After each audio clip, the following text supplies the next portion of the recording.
David Justice, thanks for joining us again. Thank you, Jim. We talked prior to the show, I'd like to go down a local road here now, if we may.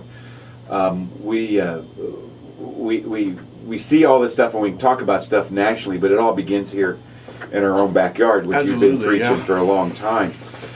We've got Barbara with a good point there about we've got people now who will stand up when something they feel comes into their backyard, and it's good to see people standing up, but on the other hand, we've got it can't all just be about us. No. We have to distinguish self-interest from legitimate government power. You know, the government thrives on people demanding their rights. Because if two people have conflicting rights, then the government gets to come in and settle whose right is paramount. The government was never put there to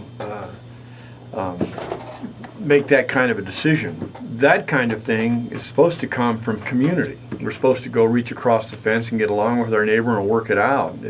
I'm not supposed to be fighting for my rights.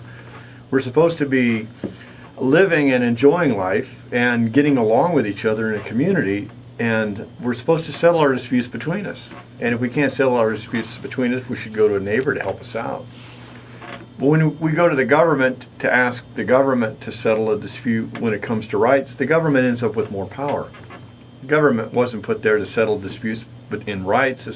It was put there to facilitate an environment where we can live and be comfortable. Nice roads. The county commissioners, their job is to provide nice roads, and they're very limited in their power and scope. And the Constitution defines that power and scope.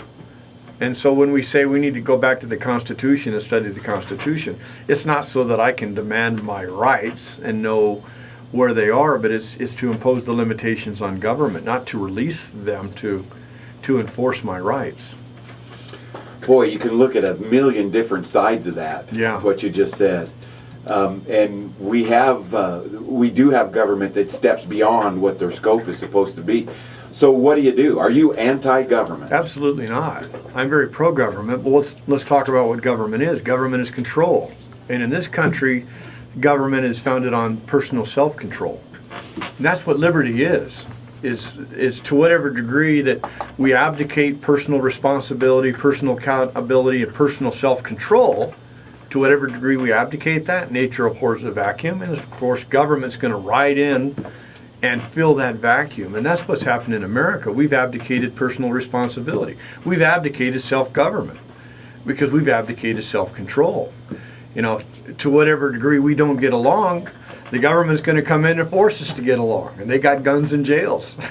But there's people out there that will say that are in law enforcement or in the judicial process or whatever, they're saying, well, that's all well and good, but the reality of this is... The reality of it is we've come so far off any sense of personal responsibility and self-control that we wake up in the year 2011 and we have a totalitarian regime that wants to control everything because we let it out of the cage.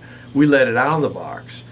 And I think that all came because we started demanding rights as opposed and abdicating personal responsibility. You know, what do we do if our neighbor's music is up too loud next door? We dial the cops and tell the cops to go tell the guy to turn it down, as opposed to just going next door and saying, yo, could you please turn your music down? Because we're afraid of our neighbors anymore. And you know, so we live in a state of fear, and then we use the government to reinforce that. We use the government to force our will on others now. And so, you know, we wake up in 2011 under this regime, and yeah, it's kind of hard to back out of it. But here we are. It's really hard to back out. Yeah, it's hard to back out. And where do you start? It starts at home. Then it starts in the local community. It starts with personal responsibility. Then it starts with your neighbors, and then it starts in your community. And that's grassroots. We've got to work that way, not from the top down, but from the bottom up.